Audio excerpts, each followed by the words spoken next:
안녕하세요. 저는 인생의 벼랑 끝에서 다시 희망의 끈을 붙잡은 남자입니다. 한때 저는 제 인생은 고통과 좌절뿐이라고 생각했습니다. 대체 사람이 어디까지 불행해질 수 있는 건지 하늘이 저를 두고 실험하는 것 같았어요.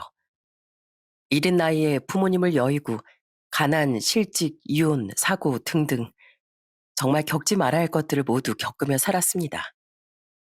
하지만 이렇게 불행하기만 했던 제 삶에도 한 줄기 희망이 보이더라고요. 혹시 현재 힘든 시간을 보내고 계신 분들이 있다면 제 사연을 들어보시고 힘을 내셨으면 좋겠습니다. 저는 5살 때 아버지를 여의고 홀어머니 밑에서 자랐습니다. 어머니는 아주 젊은 나이에 홀몸으로 절 키우셨지만 한 번도 약한 모습을 보이지 않으셨어요. 언제나 씩씩하셨고 당당하셨죠. 당시 어머니는 동네 어귀에서 슈퍼마켓을 운영하셨는데요. 혼자서도 무거운 세제박스를 척척 나르시고 동네 어떤 사람이 와도 응대를 참 잘하셨어요. 때 되면 봉사활동도 앞장서서 나가시고 주변 독거 어르신들도 찾아가 반찬도 챙겨드리고요. 비록 아버지는 안 계셨지만 어머니의 인덕 덕분에 대학도 가고 아주 행복한 유년 시절을 보냈습니다. 대학교에 입학하기 하루 전 어머니께 넌지시 물었어요. 엄마, 슈퍼일도 바쁜데 매번 봉사활동 가고 이웃들 돕고 하는 거 힘들지 않아요? 왜? 엄마가 힘들어 보였어? 물론 몸은 힘들지. 하지만 엄마의 작은 도움으로 기뻐하는 사람들을 보면 이 마음이 얼마나 풍족한지 아니? 어떨 땐 비싼 보석을 가진 것보다 뿌듯하고 행복하단다. 우리 아들도 진짜 어른이 되어서 좋은 일 많이 하다 보면 엄마 말이 무슨 말인지 알게 될 거야.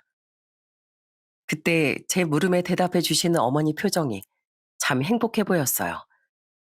그런 어머니를 보며 남을 돕는다는 건 결국 내가 행복해지는 길이구나 싶더라고요.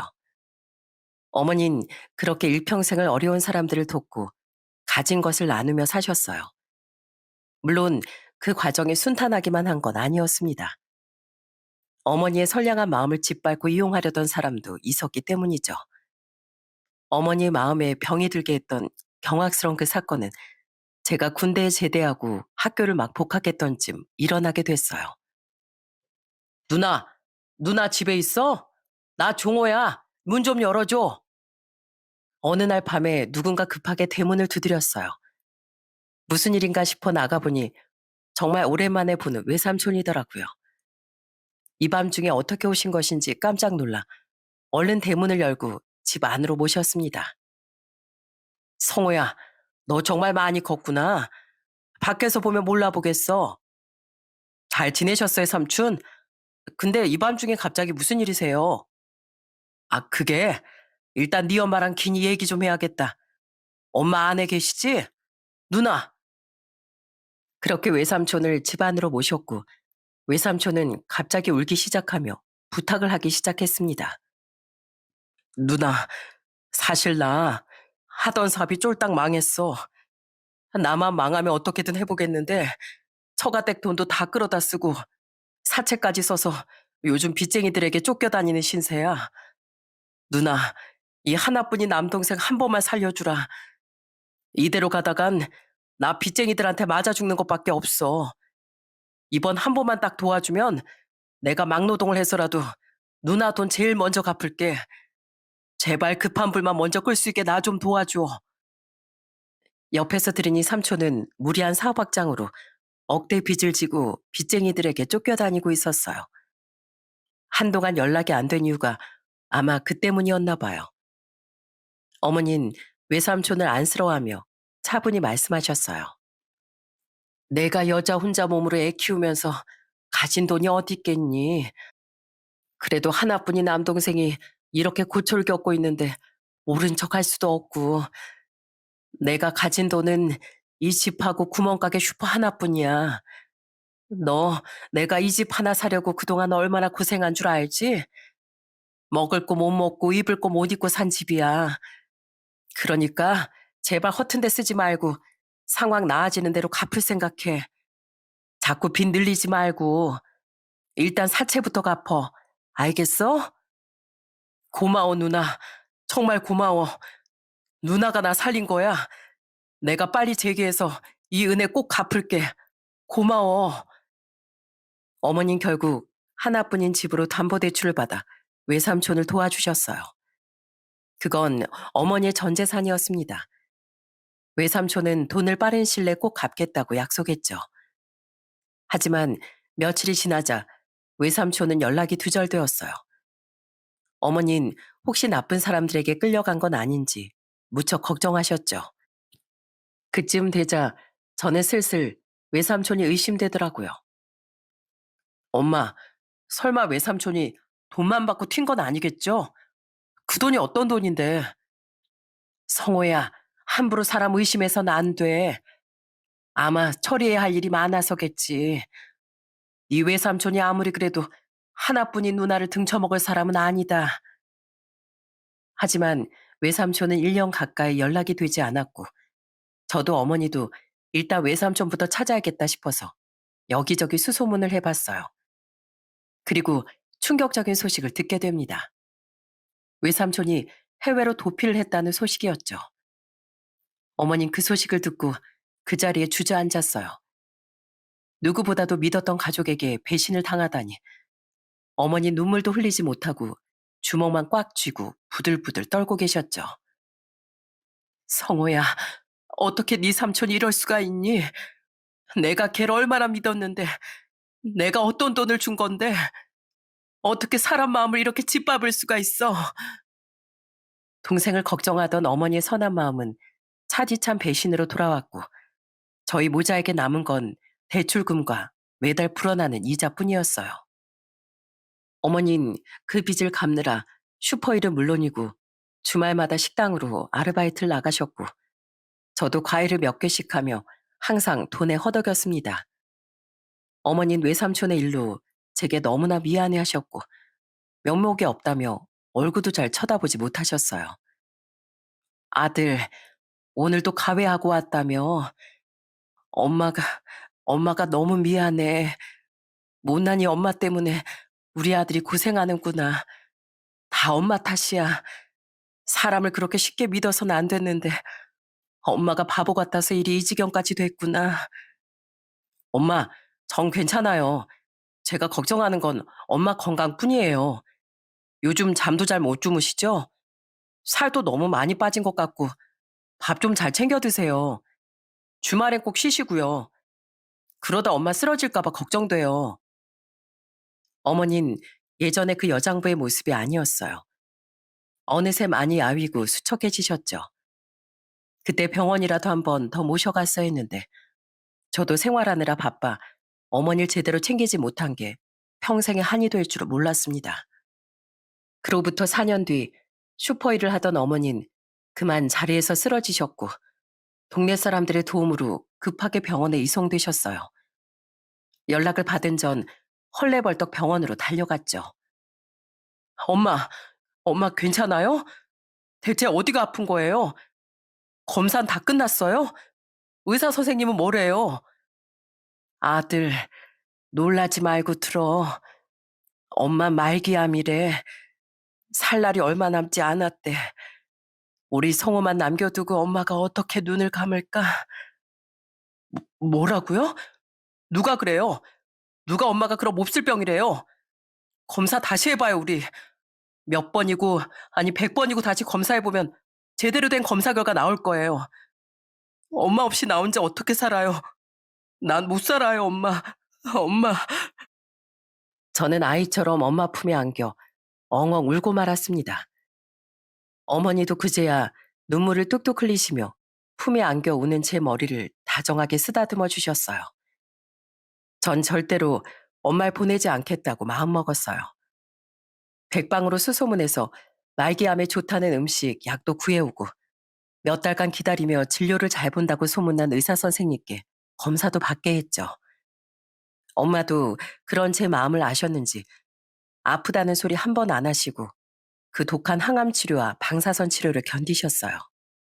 가끔 너무 힘들다고 투정하는 이 못난 아들의 짜증까지 다독여 주시면서요. 사실 제일 힘든 건 어머니 본인이실 텐데 그땐 어머니를 잃을 수 있다는 두려움이 너무 커서 어머니 마음까지 헤아리지 못했네요. 엄마, 내가 책에서 봤는데 당근이 암 치료에 좋대요. 내일부터 당근을 좀 사올까 봐요. 우리 아들, 어릴 땐 당근 냄새도 맡기 싫어하더니 엄마 때문에 당근 사자는 소리를 다 하네. 근데 성호야, 넌 밥은 좀 먹은 거야?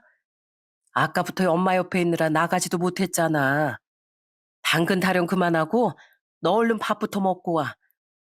젊디 젊은 애가 살이 쪽 빠져서 누가 보면 네가 아픈 사람인 줄 알겠다. 밥 안 먹고 올 거면 병실에 올 생각도 하지 마. 어느새 머리카락은 다 빠지고 온 몸이 수척해진 어머니가 장성한 저를 안쓰러워하셨어요. 그렇게 저희 모자는 늘 서로를 먼저 걱정하며 힘든 투병 생활을 이어갔어요.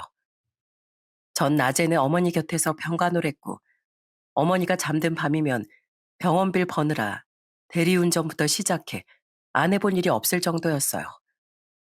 그래도 잠시라도 어머니 무릎에 기대어 누울 수 있다면 이런 고단한 생활쯤이야 얼마든지 더 할 수 있었습니다. 엄마, 그거 기억나요? 내가 당근 안 먹는다고 엄마가 도시락마다 당근을 다져서 넣었잖아요. 내가 그거 젓가락으로 일일이 다 골라낸 거 알아요? 퇴원하면 당근 없는 김밥 말아줘요. 네? 꼭이요. 우리 아들 다 큰 줄 알았더니 아직도 이렇게 어리광을 부리네. 그래, 당근도 없고 너 좋아하는 햄만 실컷 넣은 김밥 말아줄게. 엄마 눈엔 네가 성인이 되었어도 아직도 10살짜리 꼬마 같거든.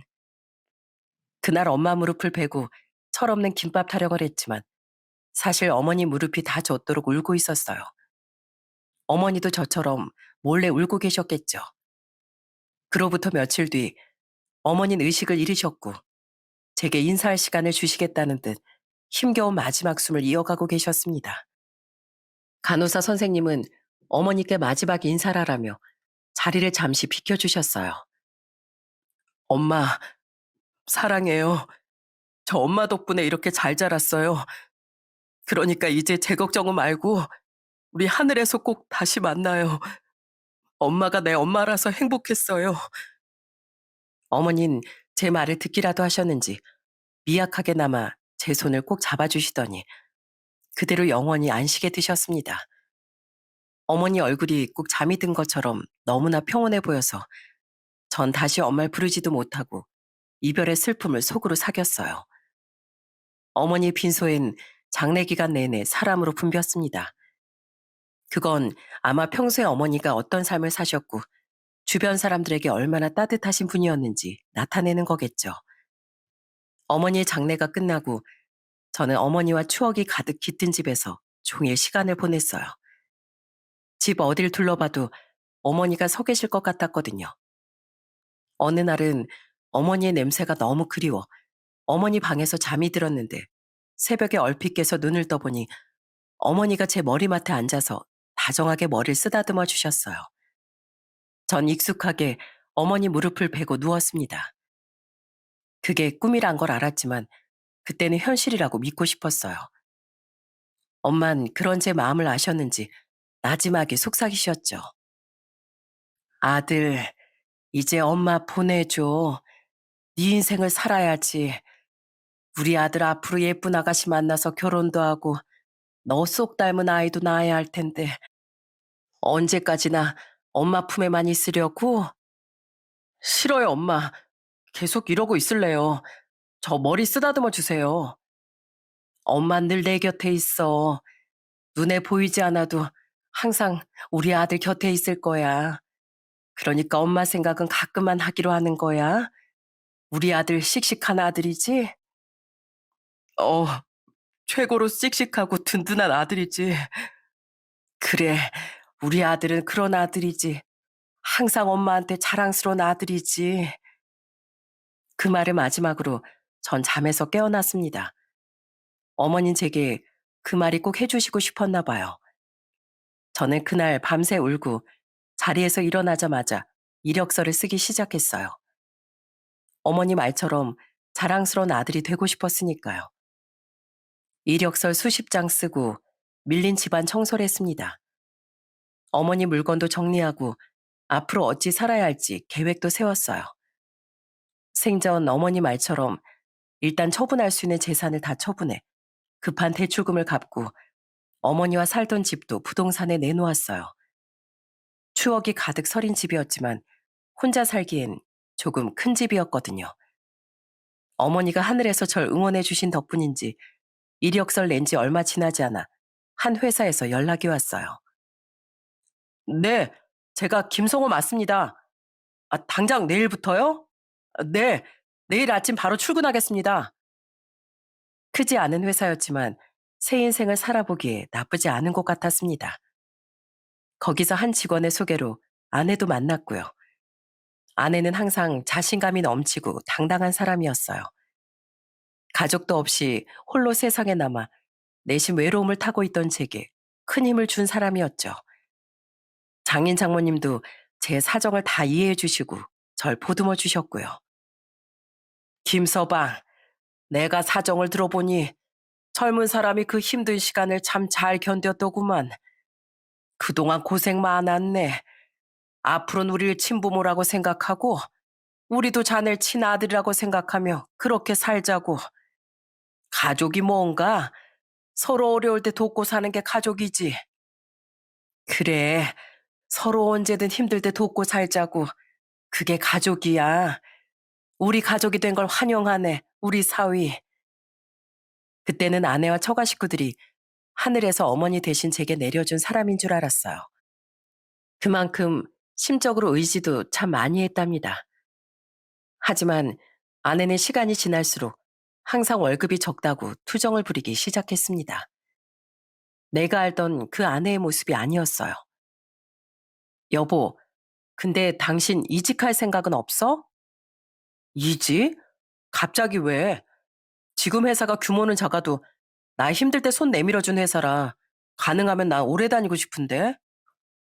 아니, 회사의 비전도 없어 보이고 월급도 너무 적잖아. 당신 월급으로 애를 어떻게 낳아 길러? 아내는 종종 제 월급이 너무 적다, 생활비가 모자라다며 볼멘 소리를 하더군요. 시간이 조금 지나자 장모까지 제게 전화를 걸어와 이직해라, 투잡은 어떠냐며 돈 타령을 해댔죠. 저희 회사는 겸직이 금지된 회사였거든요. 날마다 아내와 장모가 절 쪼으니 할 수 없이 주말마다 일용직을 하며 생활비를 더 벌었습니다. 주말에도 하루도 쉬지 못하니 월요일 회사에 출근에 집중하지 못하거나 졸기 일쑤였고요. 자네 요즘 무슨 일 있나? 안 그러던 사람이 업무 실수도 너무 잦고 가끔 앉아서 졸기도 한다며? 다른 직원들 원성이 자자해. 대체 왜 그러는 거야? 내가 자네를 얼마나 믿었는 줄 알지?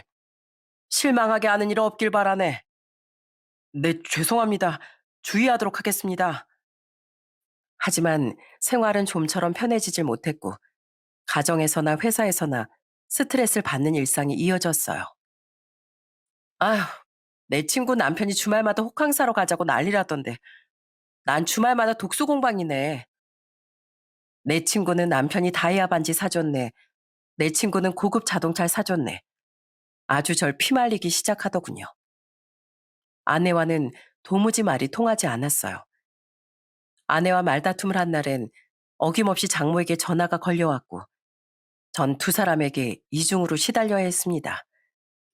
저의 이런 이중 생활은 얼마 가지 않아 회사에 들통이 나고 말았죠. 김 대리님, 혹시 주말에 다른 일 하시는 거 아니죠? 네? 그게 무슨 말씀이세요?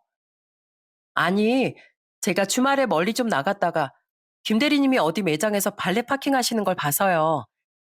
그땐 긴가민가 했는데 맞나 봐요. 우리 사장님이 회사에 집중 못하고 다른 일 하는 거 엄청 싫어하시는 거 알잖아요. 사장님 귀에 들어가 봤자 좋을 거 하나 없어요. 얼른 정리하세요. 저는 아무 대답도 못하고 그저 얼굴만 붉힌 채 서 있었습니다. 사실 발레 파킹 아르바이트뿐만 아니라 시간 나는 대로 여러 일용직을 뛰고 있었는데 이대로 가다간 사장 귀에 들어가는 것도 시간 문제였죠. 역시 얼마 지나지 않아 사장실에서 호출이 왔습니다. 저는 사장실로 불려가자마자 크게 꾸중을 듣고 망신을 톡톡히 당했어요. 아니, 내가 자네를 얼마나 믿었는데 고작 주말마다 발레 파킹하고 고깃집 불판이나 갈다가 회사 와서 집중도 못하고 그딴 식으로 군 거야? 회사가 장난이야? 사장님이 화를 내실 건 알았지만 약속을 어긴 건 저니 너무 죄송하더라고요. 사장님은 사장실 밖에 직원들까지 다 들으라는 식으로 절 모욕했습니다. 자네, 회사 월급은 어디 땅 파서 주는 줄 알아? 당신 같은 인간들이 도둑놈이지, 도둑놈. 월급이나 축내는 월급 도둑이지, 안 그래? 사장님께 빌고 빌어 겨우 넘어갈 수 있었지만 그때부터 회사 직원들의 눈초리가 곱지 않아졌어요. 저를 보며 수군거리기도 하고 가끔 월급 벌레라며 자기들끼리 비웃기도 했으니까요. 결국 저는 그 회사를 나올 수밖에 없었습니다. 그리고 저는 새 직장을 구할 때까지 배달 일을 하기 시작했어요. 콜이 잡히면 먼 동네까지 가서 배달하러 다녔죠. 너무 욕심이었을까요? 그러다 그만 끔찍한 사고를 당하고 말았습니다. 하늘은 역시 제 편이 아니었나 봐요. 저는 오토바이 배달을 하던 중 갑작스럽게 신호를 위반하고 좌회전을 하던 반대편 차선 차량과 정면 충돌했고 의식을 잃은 채 병원으로 이송됐습니다. 제가 정신을 차렸을 땐 제 곁에 아내가 있더군요. 여보, 당신 깨어난 거야? 여보, 난 당신이 죽는 줄만 알았어. 이게 무슨 일이야 대체? 저는 제 상태를 파악하지 못하고 그저 이런 순간에 절 걱정해준 아내가 있다는 것만으로도 큰 위안을 얻었어요. 그동안 돈 문제로 절 힘들게 했지만 그래도 힘들 때 곁에 있어주는 건 가족뿐이라고 생각하면서요. 하지만 곧 제 몸이 어떤 상태인지 깨닫고 큰 충격에 빠졌습니다.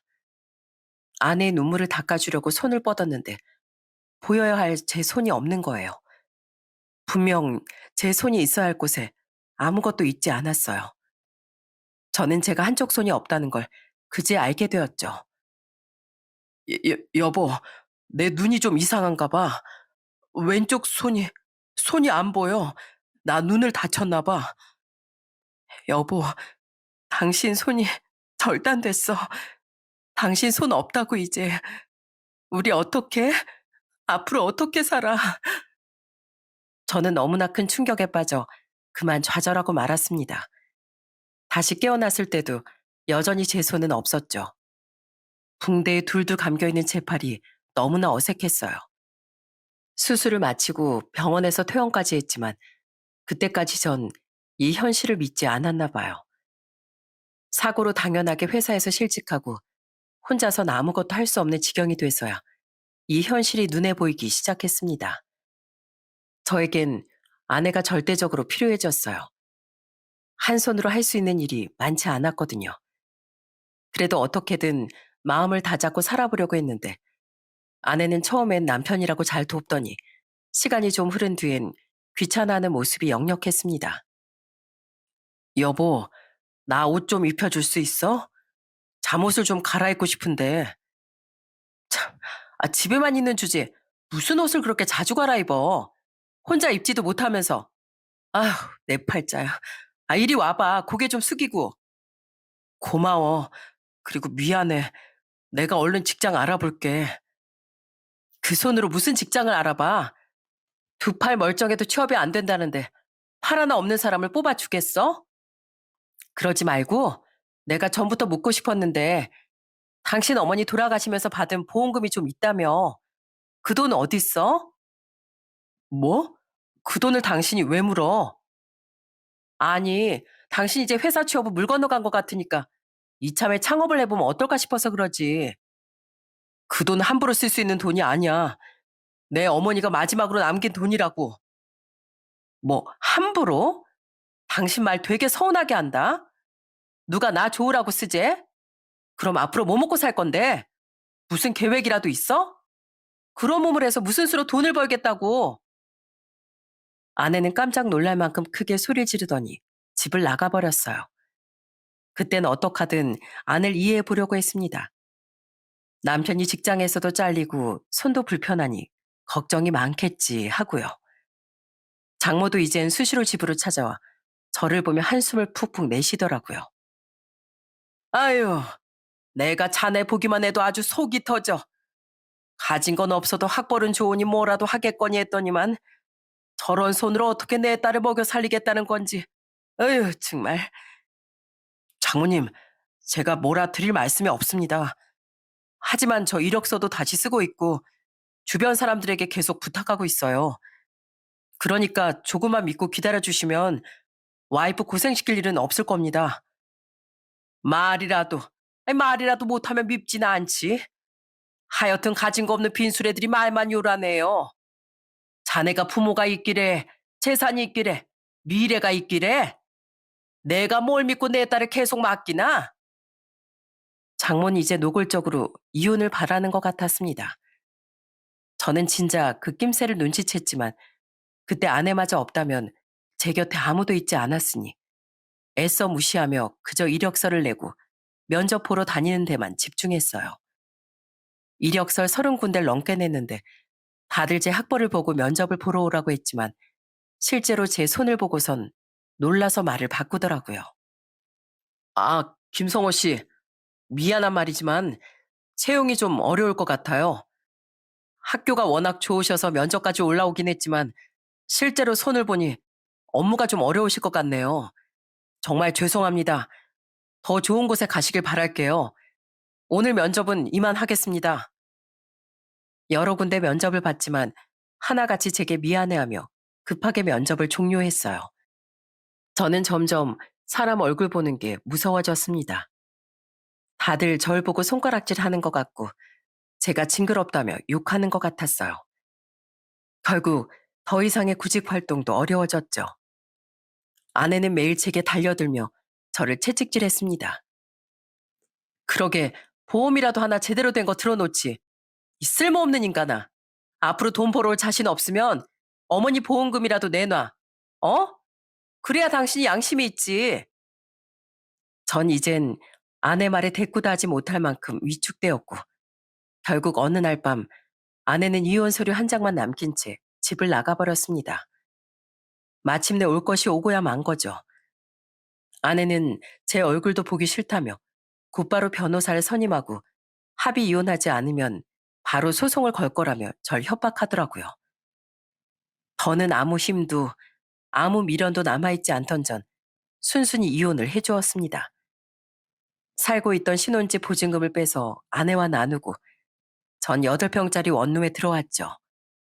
정말 제 손에 남은 게 아무것도 없었어요. 그래도 살아야지 하며 마지막 힘을 내보았습니다. 그렇게 허드렛 일을 하다 몇 년 뒤 작은 가게를 오픈했죠.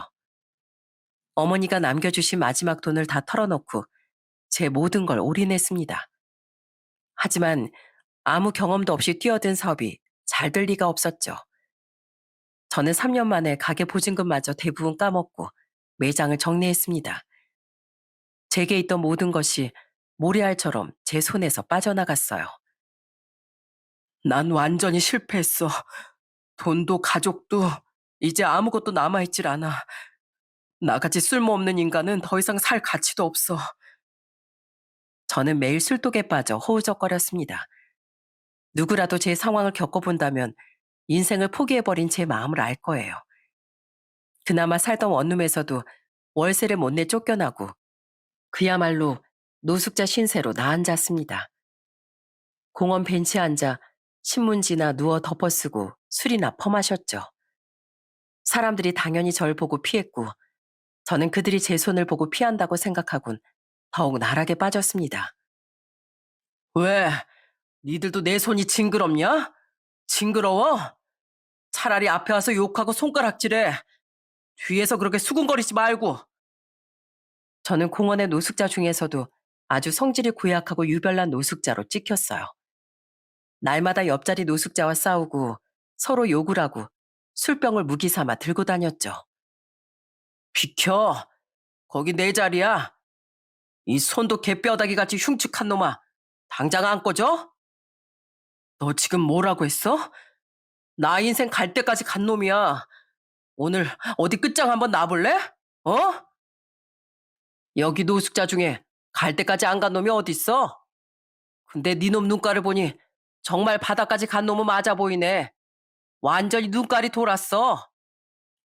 어느 날은 술에 취해 벤치에 널브러져 있는데 한 아이와 엄마가 멀리서 절 보며 손가락질을 하고 있었더군요. 너, 저 아저씨 보이지? 너 공부 안 하고 엄마 말 안 들으면 저 아저씨처럼 되는 거야. 알겠어? 아무리 세상 살길 포기한 저라지만 그 말을 듣고 있으니 그 자리에 계속 누워있을 수 없더라고요. 그때 제 나이 아직 30대 중반이었으니까요. 저를 보며 아이 교육을 하는 모자를 뒤로하고 쓸쓸하게 자리를 옮겼죠. 아무 의욕도 없고 어디로 가야 한다는 목적지도 없었어요. 이대로 엉망으로 살다가 어머니 곁으로 갔으면 좋겠다고 생각한 것 같습니다. 전 그나마 자주 가던 한강공원으로 향했어요. 그래도 강물을 보고 있으면 가라앉은 기분이 조금은 나아졌거든요. 시원한 강바람에 술도 깨고요. 한강에 도착해서 익숙한 벤치에 앉았는데 늘 앉던 자리에 검은 물체가 하나 보이더군요. 다가가서 보니 그건 지갑이었어요. 제가 아무리 길거리 생활을 하고 있다지만 남의 물건을 탐내보진 않았거든요.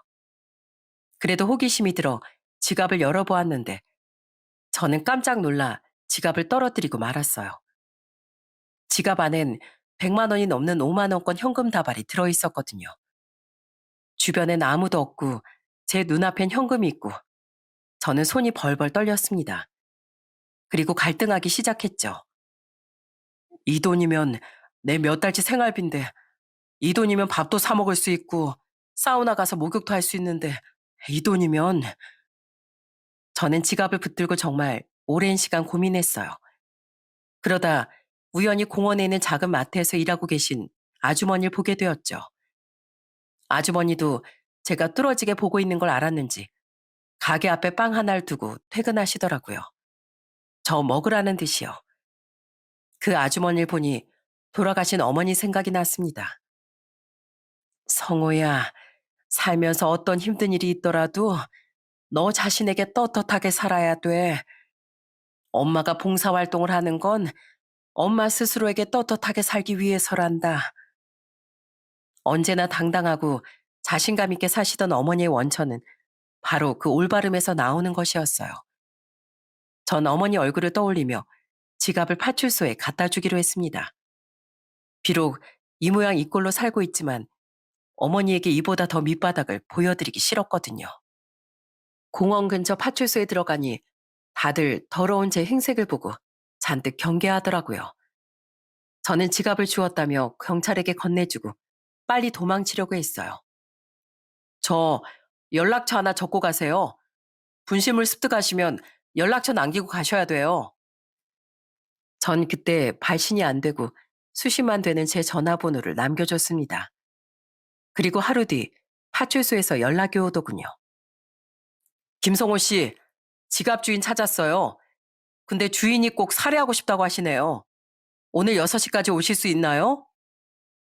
사실 평소라면 가지 않았겠지만 그날따라 배도 너무 고팠어요. 그래서 혹시 밥이라도 얻어먹을 수 있나 싶어서 파출소로 향했습니다. 그리고 저는 그 지갑 주인을 본 순간 놀라 까무러칠 수밖에 없었어요. 그건 그 지갑 주인도 마찬가지였죠. 그 지갑 주인은 바로 30년 전 우리 집에 새빵살이를 하던 아주머니였습니다. 혹시 박종순 아주머니 아니세요? 아, 맞죠? 저 성호예요, 김성호. 어머, 이게 무슨 일이라니. 아, 말다마다. 어릴 적 얼굴이 그대로구나. 세상에 이렇게 다 만나다니. 어떻게 여기서 아주머니를 다시 만나게 되는 건지 지금 생각해보면 아마 어머니의 선물이 아닐까 싶었습니다. 아주머니와 제 가족의 깊은 인연은 바로 이랬습니다. 30년 전, 그러니까 제가 8살 무렵 아주머니는 저 또래 남자아이와 함께 저희 집 새방으로 이사를 왔어요. 당시에 저희 집이 단독주택이었는데 어머니와 저 단둘이 살다 보니 본지가 떨어진 한편의 창고방에 남아서 사글세를 놓고 있었거든요. 아주머니는 저희 어머니처럼 일찍이 남편과 사별하고 아이를 홀로 힘겹게 키우고 있었죠.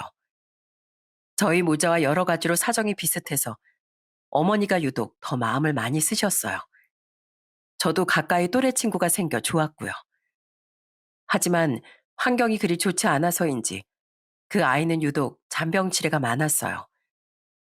날마다 아파서 학교도 잘 가지 못했죠. 아유, 애가 자주 아파서 어떡해요. 이거 애들 좋아하는 반찬인데 여기 죽도 좀 써서 넣었으니까 같이 먹여요. 이건 쌀이고요. 다 우리 슈퍼에 있는 것들이니까 부담 갖지 말고 받아줘요. 정말 감사합니다.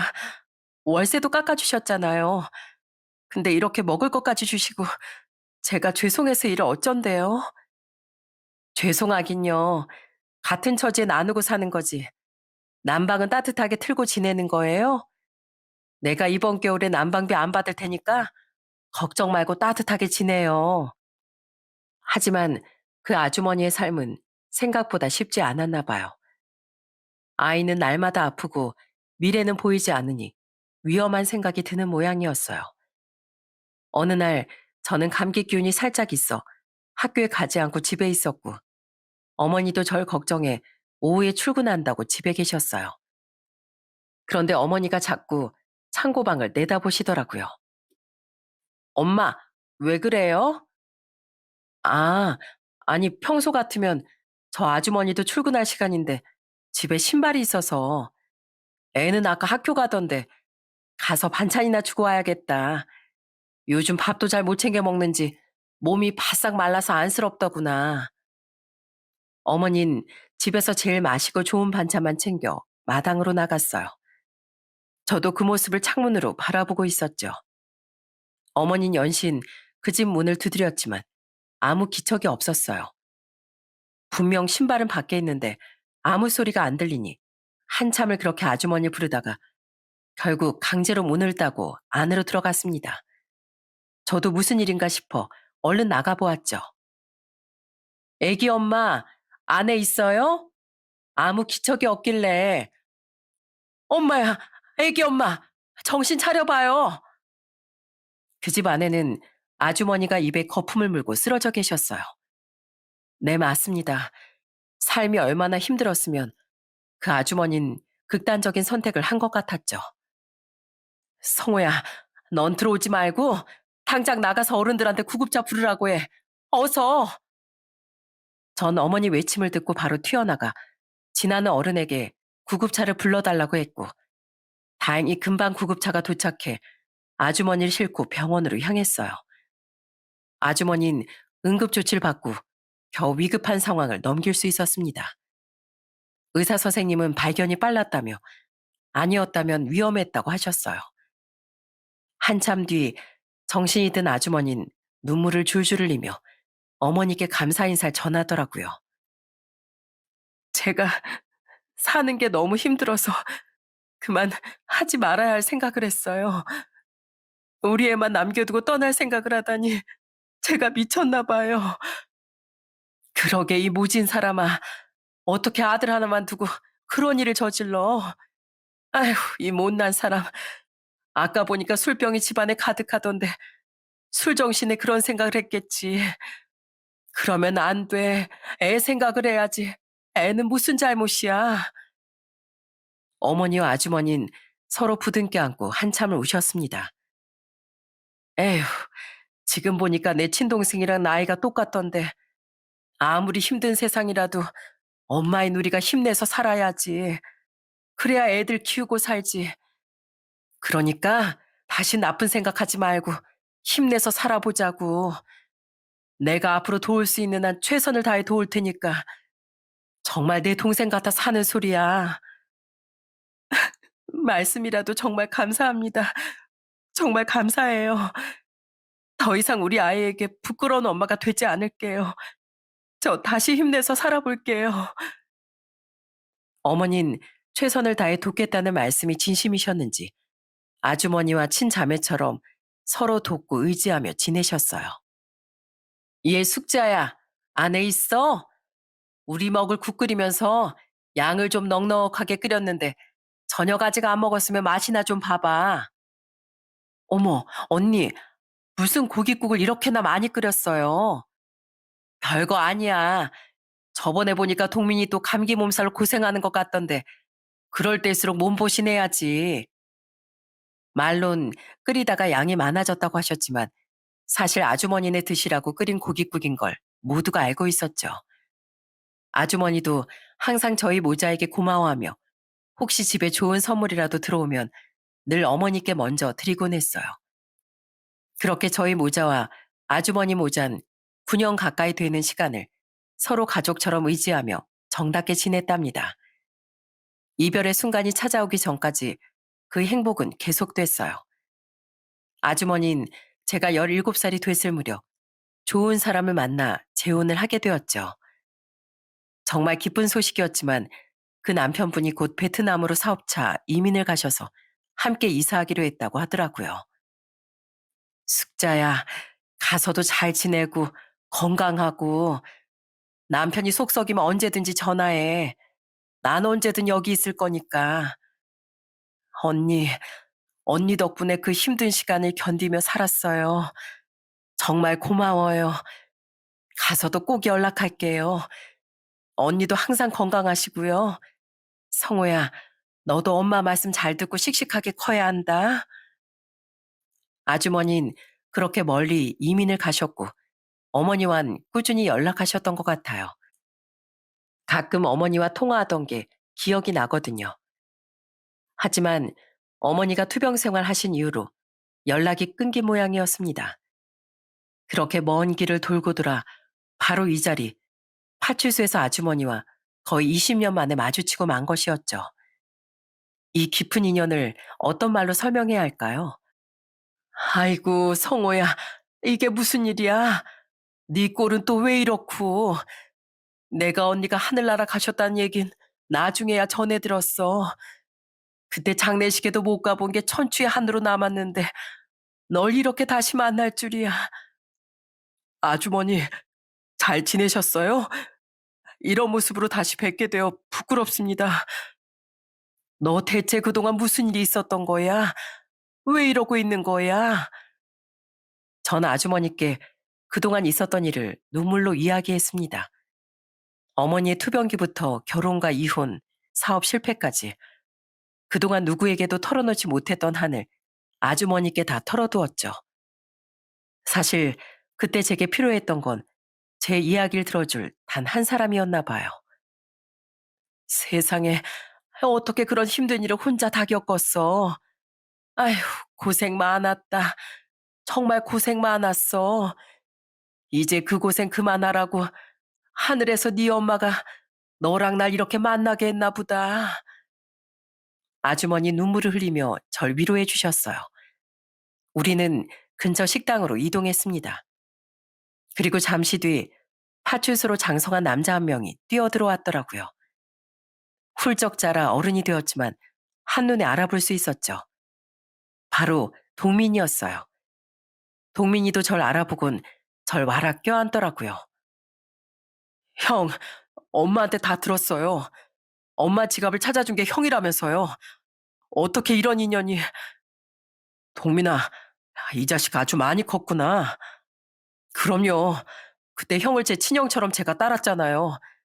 제가 키도 작고 많이 아파서 늘 괴롭힘을 당했는데 그때마다 형이 나타나서 그 나쁜 놈들 다 물리쳐줬잖아요. 제가 그걸 어떻게 잊어요. 형, 근데 손이 왜...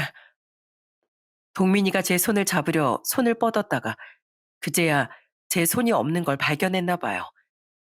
아주머니도 그제야 화들짝 놀라 아예 펑펑 우시더라고요. 형, 어릴 적 형은 매번 위험에 빠진 절 구해주던 슈퍼맨이었어요. 엄마도 그렇고 나도 그렇고 이제야 그때 받은 큰은혜를 갚을 기회가 왔나 봐요. 아주머니와 동민인 절 곧장 집으로 데려갔습니다. 저는 두 사람 덕분에 오랜만에 목욕다운 목욕을 하고 따뜻한 저녁밥을 먹을 수 있었죠. 푹신한 이불에서 자는 것도 얼마만인지요. 아주머니 남편분도 참 따뜻하신 분이었어요. 알고 보니 아주머니 가족들은 몇 년 전에 베트남에서 한국으로 들어왔다고 하더라고요. 그래서 지금은 한국에서 사업을 하고 있다고 하더라고요. 규모가 크진 않았지만 가족들끼리 삼삼오오 모여 사업장을 잘 운영해 나가시는 것 같더라고요. 그리고 얼마 후 아주머니의 남편인 아저씨는 제게 이렇게 말씀하셨어요. 이 사람이 한국 얘기만 나오면 자네와 자네 어머니 얘기를 빼놓질 않았어. 이제라도 만나게 되어 정말 반갑네. 내가 이 사람과 상의를 좀 해봤는데 자네가 대학도 나왔고 회사에서 일한 경험도 상당하다던데 혹시 날 도와줄 생각은 없는가? 제가 감히 어떤 도움을 드릴 수 있을지 모르겠네요. 하지만 무슨 일이든 열심히 해볼게요. 기회만 주신다면 청소라도 하겠습니다. 사람 참, 내가 오히려 고마워야지. 자네와 자네 어머니야말로 우리 가족에게 새로운 기회를 준 사람들 아닌가. 오히려 내가 더 고맙네. 참 사람 인연이라는 게 신기하지? 앞으로 잘 부탁하네. 드디어 저에게도 직장이 생긴 순간이었습니다. 전 그렇게 뜻밖의 인연을 다시 만나 새로운 인생을 살 기회를 얻었답니다. 한동안 아주머니는 함께 살며 정말 친아들처럼 절 챙겨주셨어요. 성호야, 우리 큰아들, 얼른 와서 밥 먹어.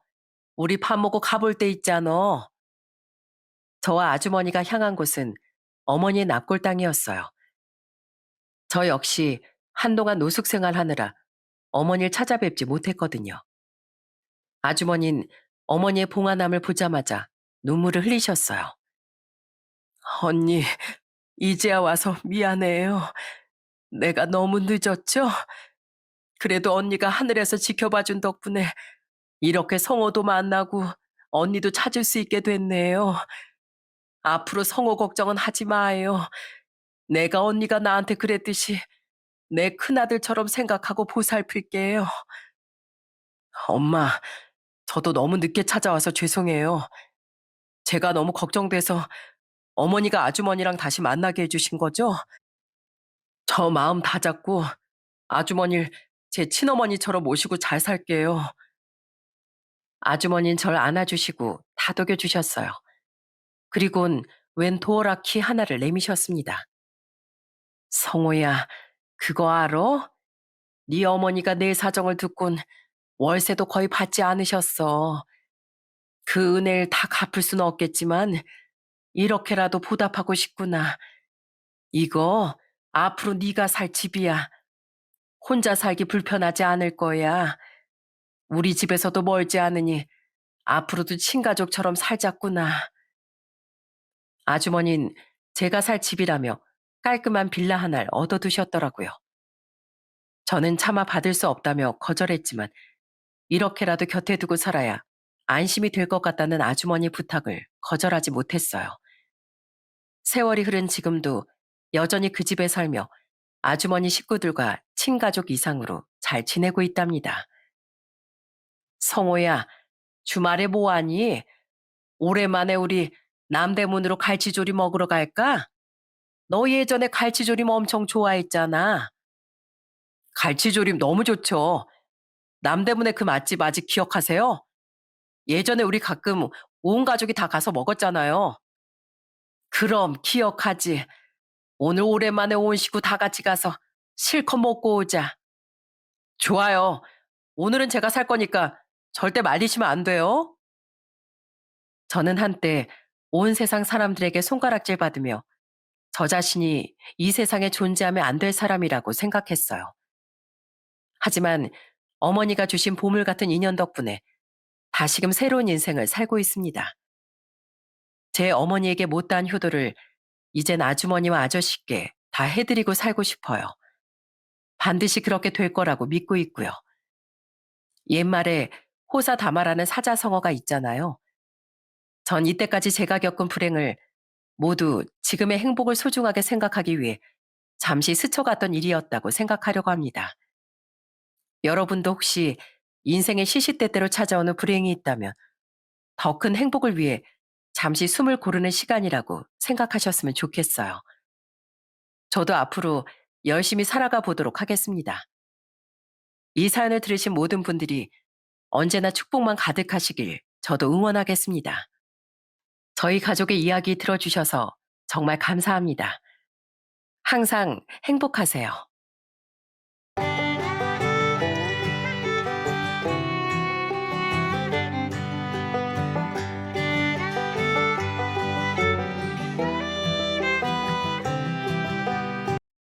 안녕하세요.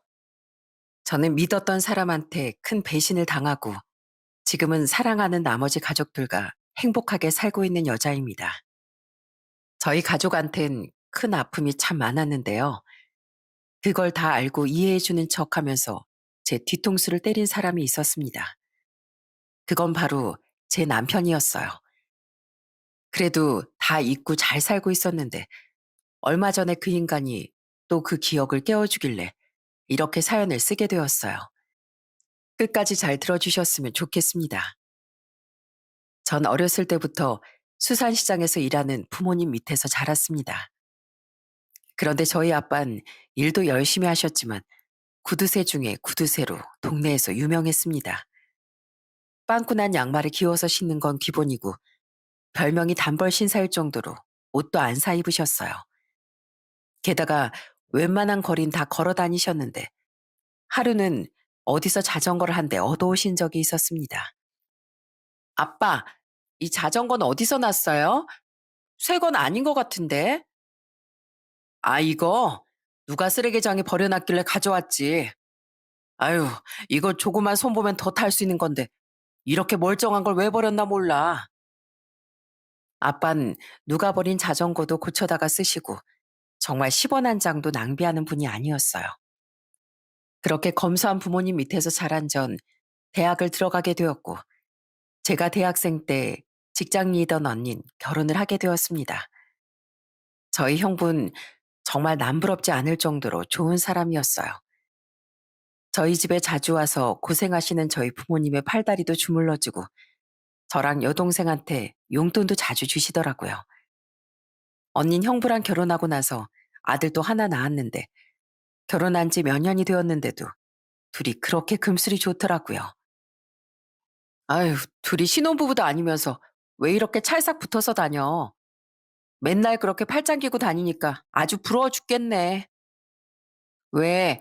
부러우면 너도 좋은 사람 만나서 얼른 결혼하면 되지. 그리고 신혼부부만 팔짱 끼고 다니라는 법 있어? 부부는 아무리 오래 같이 살아도 이렇게 사이 좋은 게 행복한 거야. 둘이 어찌나 사이가 좋은지 만약 전생이 있다면 전생에서도 부부였을 것 같더라고요. 저희 형부는 맛있는 게 있으면 꼭 언니한테 직접 먹여주기도 하고 늘 언니를 따뜻한 눈길로 바라보는 사람이었어요. 그런데 하루는 언니와 형부가 집에 와서 하루 잤는데 언니가 감기에 걸렸는지 아침부터 기침을 하는 거예요. 그런데 형부가 그 모습을 보고 허겁지겁 부엌에 와서는 저희 엄마한테 이러더라고요. 장모님, 혹시 집에 꿀 있나요? 저희 집사람이 아까부터 자꾸 기침을 하는데 꿀물이라도 따뜻하게 타줘야 될 것 같아서요. 아유, 내가 우리 딸을 그렇게 약하게 안 키웠는데 자네랑 결혼하고 나서 완전히 공주 대접 받는구만. 제가 이제 남편이자 보호자인데 당연히 이 정도는 해야죠. 그나저나 장모님도 아프시면 안 되니까 감기 안 걸리게 늘 조심하세요. 아셨죠? 저는 그렇게 잘 지내는 언니와 형부가 너무 보기 좋았습니다. 그래서 저도 나중엔 형부처럼 좋은 사람을 만나 행복하게 사는 게 꿈이었어요. 그렇게 시간이 흘러 대학을 졸업한 전 평범한 직장에 들어가게 되었어요. 그런데 저보다 2년 늦게 들어온 직장 후배가 자꾸만 신경이 쓰이더라고요. 그 후배 이름은 공민이었는데 일하는 센스가 좀 없다 보니까 상사들한테 많이 혼나는 거예요. 저는 안쓰러운 마음에 커피도 사주고 밥도 사주면서 위로해 줬습니다. 미니 씨, 회사에서 맨날 혼나기만 하니까 힘들지? 내가 보니까 미니 씨가 열심히 하려고 하는데 약간 요령이 없어서 그런 것 같아. 그러니까 앞으로는 모르는 거 있으면 나한테 물어봐. 내가 알려줄 수 있는 선에선 뭐든지 알려줄게. 정말요? 저 진짜 그래도 돼요? 저 안 그래도 일 못한다고 맨날 구박받는 거 너무 서러웠거든요. 그 후 민희는 저한테 많이 의지를 하기 시작했고, 저도 절 잘 따르는 민희가 너무 좋더라고요. 그래서 어느 순간부턴 직장 선후배가 아니라 언니 동생으로 친하게 지냈습니다. 퇴근하고 같이 밥도 먹기도 하고 주말엔 가끔씩 영화를 보러 가기도 했어요. 직장 생활하면서 친한 동생이 생겼다는 게 너무 좋더라고요. 그런데 제가 이렇게 즐겁게 직장 생활을 하는 동안 저희 집안엔 제가 모르는 그림자가 드리우고 있었습니다. 저희 집에 올 때마다 항상 밝게 웃던 형부가 어느 순간부터 자꾸만 표정이 안 좋은 거예요. 밥도 잘 안 먹고 말수도 없어진 게 너무 이상해서 저희 아빠가 형부한테 왜 그러냐고 직접 물어보기도 했습니다. 자네, 요즘에 무슨 일 있나? 예전엔 그렇게 잘 웃던 사람이 요즘엔 왜 이렇게 기운이 없어? 아닙니다. 그냥 요즘에 컨디션이 좀 안 좋은지 몸이 좀 피곤하네요. 진짜 아무 일도 없으니까 걱정하지 마세요. 하도 이상해서 언니한테도 물어봤는데 언니도 형부한테 무슨 일이 있는지 전혀 모른다고 하더라고요. 그런데 어느 날 정말 상상치도 못했던 끔찍한 일이 일어나고 말았습니다. 언니가 엄마한테 전화해선 미친 사람처럼 절규하면서 이러는 거예요. 엄마, 나 어떡해? 최서방이, 최서방이. 오느라 말도 제대로 못하는 언니 때문에 놀라서 다 같이 올라갔는데 정말 충격적인 소식을 듣게 되었어요. 세상에 저희 형부가 유서를 남기고 극단적인 선택을 해버렸다는 거예요. 알고 보니까 형부가 언니 몰래 대출이랑 사채랑 이것저것 끌어다가 주식을 했는데 그 돈을 다 날려버렸나 봐요. 그런데 그 착한 형부는 그 죄책감을 못 이기고 세상을 떠났다는 거예요. 세상에 아무리 주식 때문에 빚이 왕창 생겼어도 그렇지 형부가 저희 언니랑 조카를 놔두고 그렇게 떠나버릴 줄은 상상도 못했어요. 그것 때문에 저희 가족은 정말 큰 충격을 받았고 언닌 하루가 멀다 하게 울다가 실신을 했습니다. 여보, 제발 나도 데려가. 내가 당신 없이 어떻게 살란 말이야. 그놈의 빚 나랑 같이 갚으면 되는 건데 왜 그런 바보 같은 선택을 했냐고. 저랑 저희 가족이 언니를 위로하고 또 위로했지만 아무런 소용이 없었어요. 워낙에 사이가 좋던 부부라 이런 갑작스런 이별을 받아들이기가 너무 힘들었을 거예요. 그래도 전 언니의 고통을 시간이 해결해 줄 수 있을 거라 생각하면서 언니 뒤에서 묵묵히 응원을 했습니다. 그런데 언니가 느꼈던 마음의 고통은 제가 상상했던 것 이상이었나 봐요. 형부가 세상을 떠난 지 몇 달 안 돼서 저희 언니도 유서를 쓰고 세상을 등지고 말았거든요. 믿을 수 없는 현실에 저희 가족 모두 완전히 주저앉고 말았습니다. 전 항상 강인하던 저희 아빠가 그렇게 펑펑 우는 모습은 처음 봤어요. 아이고, 이 못난 거사. 부모 가슴에 대못을 박아도 유분수지. 어떻게 가족들을 다 버리고 최서방을 따라 가버릴 수가 있어. 얼마 전까지만 해도 자식 낳고 행복하게 살던 애가 하루아침에 이렇게 돼버리는 게 어디 있냐고. 저 역시도 너무나 큰 충격에 한동안은 아예 밥이 안 넘어가더라고요. 밤에 잠을 잘 때마다 제발 이 모든 게 꿈이었으면 좋겠고 아침에 일어났을 때 모든 게 제자리로 돌아와 있었으면 좋겠다고 얼마나 빌었는지 몰라요. 그런데 언니까지 그렇게 되고 나니까 조카가 너무 걱정이더라고요. 그때 당시 제 여동생은 서울에서 직장을 다니고 있었고 저희 부모님도 밤낮으로 바쁘신 바람에 그나마 집에서 출퇴근하던 제가 조카를 돌볼 수밖에 없었습니다. 그때 당시 저희 조카 나이가 5살이었는데 한동안은 매일 울면서 엄마 아빠를 찾더라고요. 이모, 우리 엄마랑 아빠 어디 갔어요?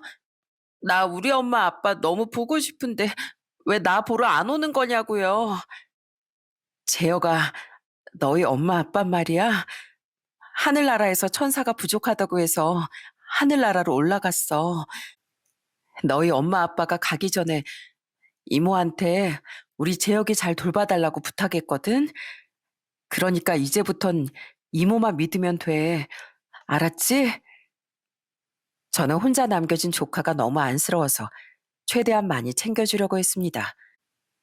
쉬는 날엔 조카를 데리고 놀이동산이나 동물원도 가고 밤에 잘 때도 제가 자장가를 불러주면서 재워줬어요.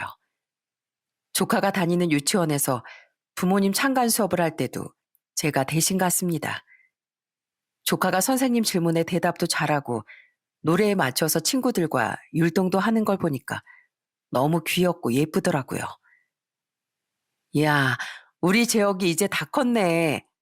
아까 이모가 보니까 유치원에서 씩씩하게 대답도 잘하고 친구들이랑 진짜 잘 놀더라.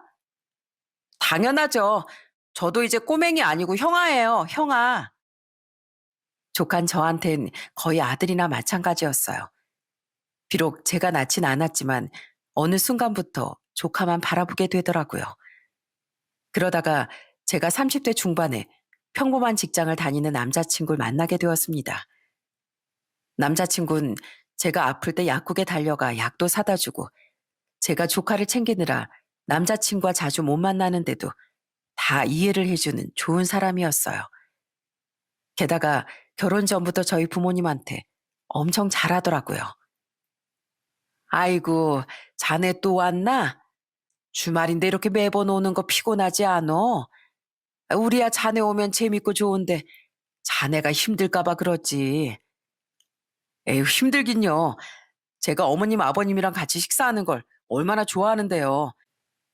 제가 지난번에도 말씀드렸지만 저희 부모님이 저 어릴 때 두 분 다 병으로 돌아가시고 외삼촌 손에서 컸잖아요. 제가 또 형제가 없다 보니까 외로운 시절을 많이 보냈는데 어머님 댁에 이렇게 올 때마다 돌아가신 저희 어머니, 아버지 생각도 나고 너무 좋더라고요. 가족 없이 외롭게 살았던 남자친구는 결혼 전부터 저희 가족을 자기 가족이라고 생각하는 것 같았어요. 저는 그 모습이 너무 좋아서 얼른 이 사람과 결혼해서 따뜻한 진짜 가정을 만들어야겠다고 생각했습니다. 그런데 남자친구와 결혼을 하려니까 한 가지 문제가 있었어요. 제가 결혼한다는 얘기를 들은 저희 조카가 울면서 저한테 매달리는 거예요. 이모, 이모, 그 아저씨랑 결혼하면 이제 나랑 같이 안 사는 거예요? 나 이모랑 헤어지기 싫은데 그냥 나도 데려가면 안 돼요? 내가 이모랑 그 아저씨 말 잘 듣는다고 약속할 테니까 제발 데려가 주세요. 네? 언니가 세상을 떠난 후 3년 동안 조카를 아들처럼 키웠는데 조카가 울면서 그렇게 얘기하니까 너무 가슴이 아프더라고요. 아무리 생각해봐도 도저히 조카를 떼놓고 갈 수가 없었어요. 그래서 전 고민하고 또 고민을 하다가 남자친구한테 이렇게 얘기했습니다. 오빠, 혹시 우리 결혼해서 우리 조카도 같이 데리고 살면 안 될까? 나한텐 오빠도 소중하지만 재혁이도 정말 소중하단 말이야. 만약에 오빠가 안 된다고 하면 어쩔 수 없지만 한 번만 진지하게 생각해 줬으면 좋겠어. 저는 사실 남자친구가 거절을 한다면 파혼을 할 생각까지도 하고 있었어요. 남자친구는 저 없어도 다른 여자를 만나 결혼할 수 있는 거지만 저희 조카한텐 꼭 제가 필요하다고 생각했거든요. 그런데 정말 다행히도 남자친구가 흔쾌히 그러겠다고 하더군요. 그래, 그렇게 하자. 영은이 네가 아들처럼 생각하는 조카인데 당연히 나도 마음으로 받아들여야지. 그리고 이왕 이렇게 된 거 그냥 재혁이를 우리가 정식으로 입양하는 게 어때? 우리가 재혁이한테 진짜 부모가 되어주는 거야. 뭐? 입양까지 하자고? 오빠 그게 정말 진심이야? 당연히 진심이지. 사실 나도 어릴 때 부모님 잃고 외삼촌네 집에서 찬밥 신세 당하면서 진짜 외롭게 자랐거든. 아마 나도 어렸을 때 나한테 그렇게 사랑으로 대해주는 친척이 있었으면 데려가 달라고 매달렸을 거야. 비록 난 그런 사랑을 못 받았지만 재혁이만큼은 상처 안 받고 사랑 듬뿍 주는 부모 밑에서 자라게 하고 싶어. 그러니까 우리가 재혁이한테 그런 부모가 되어주자고. 어? 저는 남자친구의 그 말을 듣고 너무 감동받아서 얼마나 울었는지 몰라요. 웬만한 사람은 하기 힘든 결정이었을 텐데 선뜻 입양까지 하자는 걸 듣고 이 사람이 정말 좋은 사람이구나 하고 생각했습니다. 그런데 이 소식을 듣게 된 저희 부모님도 엄청 놀라시더라고요. 저희 아빠가 남자친구 손을 잡고 얼마나 고마워하셨는지 몰라요. 자네, 정말 고맙네. 사실 우리 영은이 결혼하고 나면 당연히 재혁인 우리가 책임지려고 했는데 아무래도 우리 나이가 있다 보니까 걱정이 되긴 되더라고. 우리 재혁이 대학도 보내고 결혼도 시켜야 되는데 나이 든 우리가 그때까지 건강하게 살아있을 거라는 보장이 없지 않은가. 그런데 자네가 이렇게 우리 재혁이를 아들로 입양해 주겠다니. 자넨 정말 우리 집안의 은인이야. 은인이라고. 그렇게 전 남자친구와 결혼을 하게 되었고 조카도 정식으로 입양을 하게 되었습니다. 저희 부모님은 남편한테 너무 고맙다면서 제 명의로 신혼집도 사주셨어요. 그런데 결혼을 하고 보니 재혁이한테 진정한 부모가 되어주자고 했던 남편이 그 말을 정말로 지키더군요. 이젠 조카에서 아들이 된 재혁이한테 정말 아빠 역할을 톡톡히 해줬습니다. 한참 뛰어놀 나이인 저희 아들이랑 운동장에서 공놀이도 하고 정말 열과 성을 다해 놀아주더라고요. 그러다 보니 저희 아들도 금방 남편한테 아빠라고 부르며 잘 따랐습니다. 아빠, 얼른 일어나 봐요. 밖에 눈 왔어요. 눈이 왔다고요. 아유, 진짜로 눈이 잔뜩 왔네. 그럼 우리 오늘 나가서 눈사람도 만들고 눈싸움도 할까? 아싸! 저 눈사람 진짜 만들고 싶었는데 얼른 나갈래요. 얼른요. 저희 아들은 눈사람을 그렇게 만들고 싶었는지 밥도 안 먹고 아침부터 나가려고 하더라고요. 그래서 제가 아들을 붙잡고 밥부터 먹이느라 혼났습니다. 저희 아들 생일 땐 남편과 같이 케이크를 사서 생일 파티도 했어요. 그때 저희 아들이 엄청 좋아하더라고요. 재혁아, 생일 축하한다. 앞으로는 지금처럼 아프지 말고 건강하게 쑥쑥 자라야 돼. 알았지? 알았어요. 아빠 말대로 밥도 골고루 먹고 엄마 말씀도 잘 들으면서 건강하게 클 거예요. 그런데 아빠, 내 아빠가 되어줘서 정말 고마워요. 예전엔 엄마 아빠가 갑자기 없어져서 너무 슬펐는데 이젠 엄마도 생기고 아빠도 생겨서 너무 좋아요. 제가 앞으로 아빠 말씀 진짜 잘 들을 테니까 아빤 갑자기 없어지면 안 돼요. 알았죠? 당연하지. 내가 우리 재혁이를 두고 어딜 가니? 아빤 항상 우리 재혁이 옆에 있을 거니까 너무 걱정하지 마. 그 후 저는 남편과의 사이에서 딸도 하나 낳고 정말 즐겁게 지냈습니다. 남편은 친자식인 저희 딸과 피 한 방울 안 섞인 아들을 차별도 안 하고 정말 잘해주더라고요. 그러다 보니까 제 여동생이 저희 남편을 엄청 칭찬하더군요. 진짜 세상에 우리 형부 같은 사람 없다니까요. 솔직히 누가 말 안 하면 재혁이가 형부 자식 아니라고 누가 생각하겠어요. 그렇게 행복한 결혼 생활을 하면서 저는 제 직장 후배였던 민이랑도 계속 친하게 지냈습니다. 남편과 셋이서 같이 밥도 먹고 남편이 볼링 치는 걸 좋아하다 보니까 셋이서 볼링장에 가기도 했어요. 민이는 저희 남편한테 형부 하면서 잘 따르더라고요. 형부, 지난주에 언니랑 애들이랑 다 같이 나들이 갔다 왔다면서요? 나도 형부랑 언니처럼 남편과 오순도순 잘 지내고 싶은데 우리 남편은 왜 맨날 혼자만 밖으로 놔두는지 모르겠어요. 나도 형부처럼 가족의 1순위인 사람이랑 결혼했어야 했는데 아무래도 내가 남자 보는 눈이 없었나 봐요. 그런데 하루는 미니가 저한테 울면서 전화를 한 적이 있었어요. 세상에 미니 남편이 바람을 피웠는데 적반하장으로 미니한테 이혼을 하자고 했다더라고요. 언니, 나 진짜 억울해 죽겠어. 난 그냥 언니랑 형부처럼 행복하게 사는 게 꿈이었는데 나한텐 그것도 사치였던 걸까? 결국 민인 남편과 이혼을 하고 한동안 우울하게 지냈습니다. 그러다가 한 번은 돈이 급하게 필요하다길래 제가 500만 원을 빌려준 적도 있었어요. 언니, 진짜 고마워. 나 지난번에 회사에서 잘린 이후에 받아주는 데가 없어서 진짜 힘들었거든. 내가 식당이든 청소일이든 뭐든지 해서 이 돈 꼭 갚을게. 역시 나한텐 언니밖에 없는 것 같아. 비록 직장 선후배로 만나긴 했지만 저한테 민희는 정말 친한 동생이었기 때문에 그 정도는 아무렇지 않게 빌려줄 수 있었어요. 그래도 민희가 약속을 어기는 사람은 아니라 시간이 좀 오래 걸리긴 했어도 빌려간 돈을 다 갚긴 갚더라고요. 그렇게 전 민희랑도 잘 지내고 남편과 저희 애들과도 정말 행복하게 잘 지냈습니다. 그러다가 저희 남편이 40대 초반이 되었을 때 생각지도 못한 일이 벌어지고 말았어요.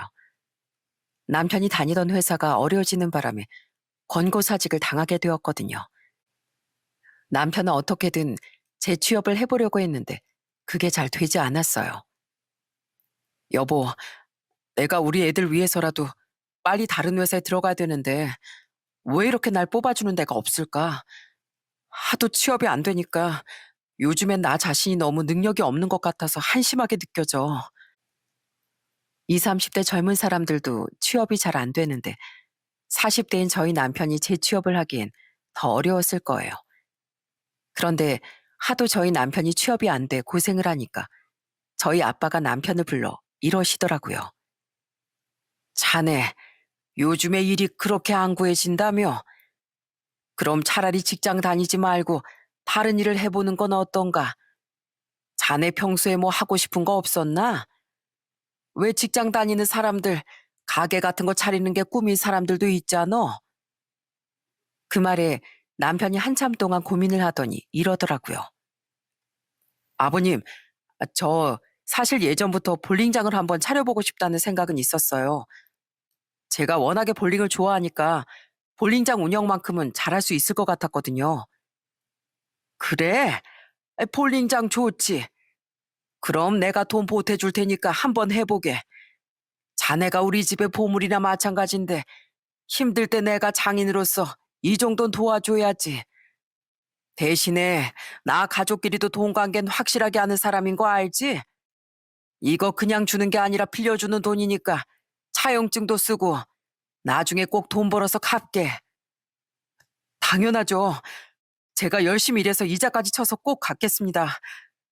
아버님이 평생 고생해서 버신 돈인데 당연히 갚는 게 맞는 거죠. 결국 저희 남편은 여태까지 본인이 모은 돈에다 저희 아빠가 보태주신 돈으로 볼링장을 차리게 되었어요. 그런데 좋아하는 일을 해서 그런지 볼링장 운영을 시작한 이후부터 표정이 정말 좋아지더라고요. 민희도 저희 남편이 운영하는 볼링장에 와서 엄청 신기해했어요. 역시 우리 형부 진짜 멋있다. 제가 봤을 때 형부는 평범한 직장 다니는 것보다 이런 일이 더 잘 어울리는 것 같아요. 그 후 남편의 볼링장은 꽤 장사가 잘 되기 시작했어요. 여기저기 동호회에서도 단체로 볼링을 치러 오고 시설이 깔끔해서 그런지 찾아오는 손님들이 많더라고요. 저는 남편이 이렇게 새로운 삶을 시작할 수 있게 된 게 정말 보기 좋았습니다. 그런데 남편이 볼링장을 운영한 지 4년쯤 지났을 때부터 남편의 모습이 점점 변하기 시작했어요. 하루는 어느새 중학생이 된 저희 아들이 학교에서 시험을 잘 봤다면서 남편한테 자랑을 하는 거예요. 아빠, 저 오늘 수학 95점 맞았어요. 지난번엔 70점이었는데 진짜 많이 올랐죠? 그런데 남편은 칭찬을 해주기는커녕 아들을 한번 쓱 보더니 이러는 거예요. 아휴, 재혁아, 아빠 피곤하니까 성적 얘긴 다음에 해라. 아빠 지금 네 성적까지 신경 쓸 정신 없어. 그러자 저희 아들이 실망했는지 시무룩한 표정으로 혼자 방에 들어가더라고요. 게다가 한 번은 제가 주말에 애들 데리고 1박 2일로 여행이라도 갔다 오자고 했는데 남편이 한숨을 푹푹 쉬면서 저한테 이러는 거예요. 바빠 죽겠는데 여행은 무슨 여행이야? 난 자영업자라서 쉬는 날도 없는 거 몰라? 아니, 하루 이틀 정도는 알바생들한테 맡기고 다녀올 수도 있는 거잖아. 우리 최근 몇 년 동안 애들이랑 여행 한번 간 적 없는데 겨우 1박 2일 시간 내는 것도 안 돼? 안 돼. 당신은 평범한 직장인이라서 모르겠지만 나 같은 자영업자들은 1박 2일 시간 내는 게 쉬운 일이 아니라고. 그러니까 가고 싶으면 당신 혼자 애들 데리고 가던가. 예전엔 자기가 먼저 애들과 여기저기 놀러 다니려고 했던 사람이 왜 갑자기 이렇게 모든 걸 귀찮아하는지 모르겠더라고요. 게다가 전엔 하루에도 몇 번씩 저한테 전화하고 문자하면서 제 일상을 궁금해하던 사람이었는데 이제는 제가 먼저 전화라면 바쁘다고 금방 끊어버리기 일쑤였어요. 그러다가 한 번은 제가 퇴근 후 간식거리를 사들고 남편이 운영하는 볼링장에 간 적이 있었습니다. 그런데 막상 가보니까 볼링장에 알바생만 있고 남편이 없는 거예요. 제가 알바생한테 저희 남편 어디 갔냐고 물어보니까 알바생이 이러더군요. 사장님 오늘 안 나오셨는데요. 원래 가끔 이렇게 안 나오세요. 저는 이상하다는 생각에 남편한테 전화를 했습니다.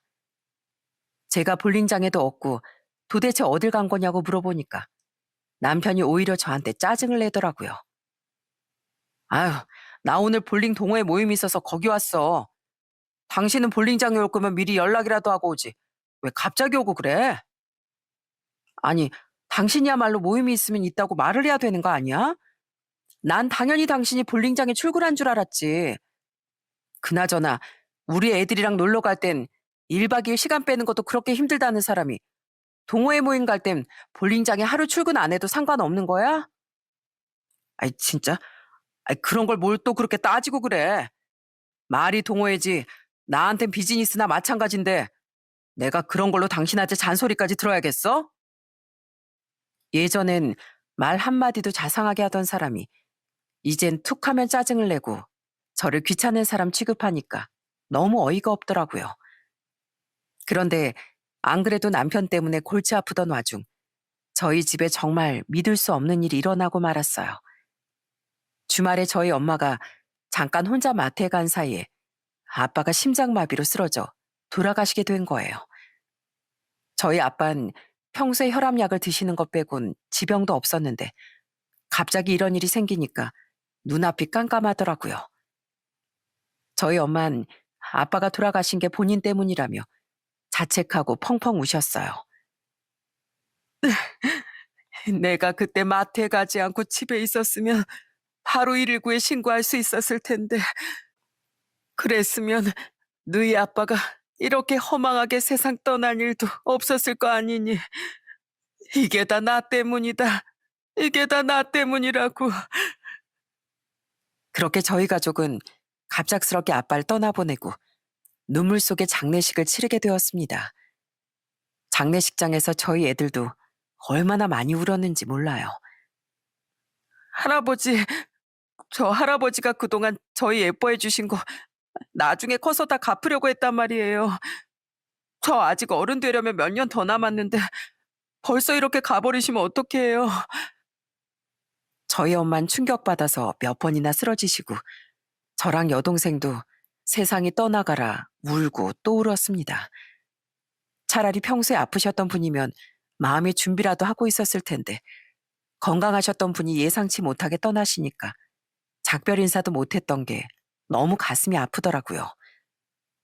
그런데 저희 가족이 그렇게 펑펑 우니까 남편이 옆에서 많이 달래주더군요. 어머님, 저희 아버님 평생 동안 가족을 위해서 열심히 사셨던 분이니까 꼭 좋은 곳 가실 거예요.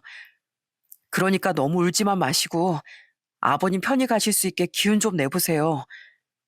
어머님이 자꾸 이렇게 울다가 쓰러지시면 아버님이 가슴 아파하실 거 아니에요. 그런데 화장실에 가서 거울을 보니 너무 우는 바람에 눈이 퉁퉁 붓고 얼굴이 말이 아니더라고요.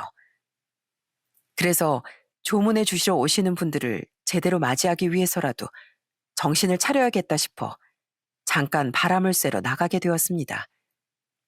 그때가 밤 10시쯤 되었을 때라 바깥으로 연결된 계단으로 올라가는데 되게 깜깜하더라고요.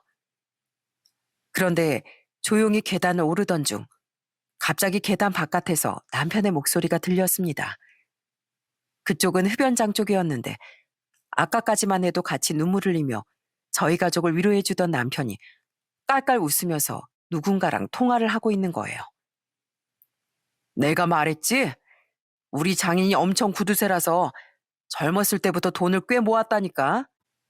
어차피 장례식 끝나면 우리 와이프한테 재산 상속될 거니까 내가 그 재산 좀 챙기고 나서 바로 이혼할게.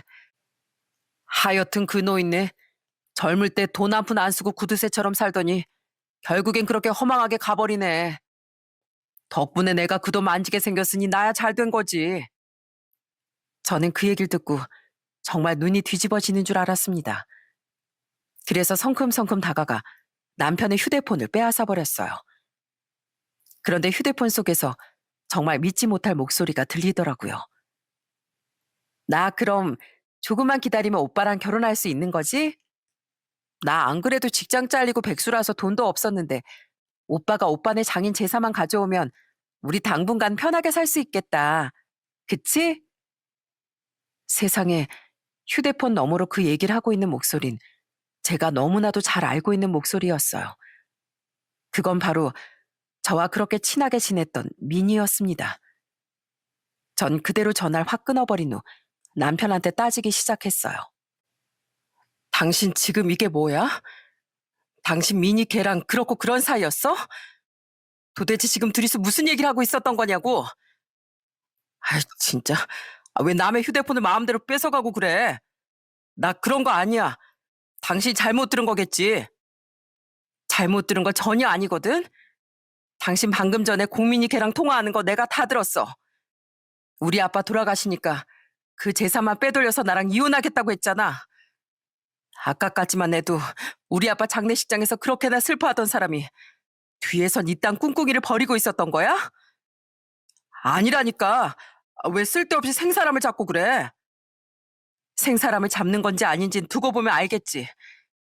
내가 우리 아빠 마지막 떠나는 길 배웅해드려야 돼서 지금은 이 정도로 끝내는데 당신 절대 내가 가만 안 둘 줄 알아. 당신이랑 이혼하는 건 당연하고 공민이 걔한테 상간녀 소송해서 위자료까지 받아낼 거니까 그런 줄 알아. 그리고 당신 괜히 우리 아빠 장례식장에서 그 더러운 몸뚱아리 들이지 말고 당장 여기서 꺼져. 당신은 이제 우리 아빠 사이도 아니니까 당장 꺼지라고. 저는 그렇게 말하고선 남편을 장례식장에서 쫓아내버렸어요. 그런데 그렇게까지 했는데도 이 현실이 믿어지지 않더라고요. 사실 저희 아빠가 평생 구두쇠처럼 살고 열심히 일해서 건물도 하나 소유하고 돈도 좀 많이 모으셨거든요. 그런데 세상에서 제일 마음이 넓은 줄 알았던 저희 남편이 제 뒤에서 저런 짓을 벌이고 있었을 줄은 정말 생각도 못했습니다. 저희 아빠 재산을 노리는 걸로도 모자라 바람 피운 상대가 공민이었다는 게 정말 충격적이었어요. 맨날 저희 남편한테 형부하고 따르더니 제가 모르는 사이에 형부에서 애인이 됐나 보더라고요. 하지만 저희 아빠 가시는 길 배웅은 해드려야 됐기 때문에 저는 다시 장례식장을 지킬 수밖에 없었습니다. 장례식이 끝날 때까지 너무 분한 마음에 혼자 얼마나 울분을 삭혔는지 몰라요. 그리고 장례식이 끝나자마자 저는 바로 공민이를 찾아갔습니다. 불륜 사실이 들켰다는 걸 저희 남편한테 들었는지 절 보자마자 바로 사과를 하기 시작하더라고요. 언니, 정말 미안해. 내가 언니 배신하려고 일부러 그랬던 건 아닌데 형부랑 워낙 친하게 지내다 보니까 그렇게 됐어. 내가 예전부터 언니랑 형부랑 잘 사는 거 엄청 부러워했던 거 알잖아. 그런데 형부가 나한테도 너무 잘해주니까 나도 그런 행복한 생활을 할 수 있을 거라는 생각이 들더라고. 야, 그렇게 행복한 생활이 부러웠으면 너도 좋은 남자 만나서 결혼했으면 됐잖아. 그런데 왜 남의 남편을 건드려서 그딴 짓을 해? 내가 그동안 너랑 친한 언니 동생으로 지내면서 너를 얼마나 좋아했는 줄 알아? 그래서 너 이혼했을 때도 진심으로 위로해주고 네가 돈 필요하다고 했을 때 돈도 빌려줬잖아. 그런데 넌 어떻게 날 이렇게 뒤통수 칠 수가 있어? 네가 그러고도 사람이야? 미안해. 나도 처음엔 그냥 설레는 감정에 몇 번 데이트만 해보려고 한 건데 형부랑 관계가 이렇게 깊어질 줄은 정말 몰랐어. 사실 나 형부랑 만나면서 얼마 전에 임신까지 했거든. 그래서 형부한테 임신했다고 얘기했더니 형부가 나랑 내 아이를 책임져 주겠다는 거야. 나 결혼은 한 번 해봤지만 남편한테 사랑 같은 건 받아본 적 없는 거 언니도 알잖아. 그런데 형부가 나랑 우리 아이를 책임져 준다고 하니까 나도 그 기회를 놓치고 싶지 않았어. 언니한테 상처 준 건 정말 미안해. 불쌍한 척 하지 마. 너네들은 바람 피운 걸로도 모자라 우리 아빠 재산까지 노린 인간들이잖아. 너넨 너네가 무슨 대단한 사랑이라도 하는 줄 아나 본데 그래봤자 너네들은 불륜 커플일 뿐이야. 네 뱃속에 애가 있든 말든 어차피 넌 상간녀라고. 알아? 너 내가 절대 가만 안 둬. 15년도 넘게 친하게 지냈던 날 배신하고 이딴 짓 한 거 내가 가만 안 둘 거라고. 솔직히 마음속으론 머리채를 다 잡아뜯고 바닥에 내동댕이 쳐버리고 싶었는데 임신했다고 하니까 차마 그렇게까지 못하겠더라고요. 그래서 전 그렇게 얘기하고선 집으로 와버렸습니다. 그런데 집에 가보니까 남편이 떡하니 거실에 앉아 있더라고요. 그래서 저는 바로 안방으로 들어가 남편의 옷을 다 꺼내서 집어던지기 시작했습니다. 야, 네가 뭔데 여길 기어들어와? 이 집에 네 집은 하나도 없는 거 알지? 넌 날 배신한 그 순간 이 집에서 아웃이야. 내 뒤통수를 치고 공민이 걔랑 바람까지 피운 주제 어디서 또 내 눈앞에 다시 나타나냐고. 여보, 진짜 왜 그래? 당신 그거 오해야. 내가 무슨 민이랑 바람을 피웠다고 그래. 오해 좋아하시네. 야, 공민이가 그러는데 너랑 만난 지 1년이나 됐고 뱃속에 네 아이까지 있다더라. 네가 걔한테 뱃속에 있는 아이 책임지겠다고 했다며? 그렇게 책임감 강한 사람이 집에 있는 처자식 배신하고 그딴 짓을 해? 야, 너 같은 거 필요 없으니까 당장 나가. 당장 꺼지라고. 그렇게 전 남편을 쫓아내고 남편 짐을 다 싼 뒤에 이삿짐 보관하는 업체에 맡겨버렸어요. 그리고 남편한테 돈은 알아서 내라고 문자로 통보했습니다. 그 후 저희 엄마랑 여동생한테 남편의 불륜 사실을 말했는데 다들 엄청 불같이 화를 내더라고요. 그런데 그때 저희 여동생이 갑자기 돈 얘기를 꺼내는 거예요. 언니, 그럼 우리 아빠가 그놈 볼링장 차릴 때 빌려준 돈도 얼른 받아야 되는 거 아니야? 난 그딴 놈이 우리 아빠 돈으로 볼링장 차린 것도 괘씸해 죽겠어. 그러니까 소송까지 걸더라도 그 돈 얼른 받아내자고. 그 얘기를 들으니까 저도 얼른 그 돈을 해결해야겠다는 생각이 들더라고요. 저희 아빠가 평생 동안 자린고비처럼 살면서 모은 돈을 큰맘 먹고 빌려주신 건데 이제 보니 빌려줄 가치도 없었던 사람이었던 거잖아요. 그래서 전 이혼 소송과 상간녀 소송을 진행하는 동시에 남편이 아빠한테 빌려간 돈에 대해서도 소송을 걸었습니다. 그런데 상간녀 소송을 거니까 공민이가 저한테 전화를 해선 한 번만 봐달라고 애원을 하더라고요. 언니, 제발 상간녀 소송 좀 취소해주면 안 돼? 언니도 나 백수인 거 알잖아. 나 지금 버는 돈도 없는데 도대체 위자료를 어떻게 내라는 거야? 그러게, 누가 허구한 날 직장에서 잘리래? 내가 솔직히 그동안은 너랑 친해서 좋게 좋게 얘기했는데 나 같아도 너 같은 건 직원으로 안 써. 일머리도 없고 행동도 느려 터졌으면서 노력할 생각도 안 하잖아. 그렇게 돈이 없으면 편한 일만 찾지 말고 식당에 가서 일을 하던지 아니면 청소 일이라도 해. 언니, 내가 홀몸도 아니고 임산부인데 그런 힘든 일을 어떻게 해. 나 진짜 위자료 낼 생각 때문에 눈앞이 깜깜하단 말이야. 그러니까 제발 한 번만 봐주라. 어? 네가 홀몸이든 아니든 그건 내 알 바 아니고 정 그렇게 돈이 없으면 네 애인한테 가서 도와달라고 하든가. 그 인간이 너랑 네 뱃속에는 네 아이 책임진다고 했다며? 진짜 책임지고 싶으면 네가 내 아들 위자료까지 내주겠지 뭐.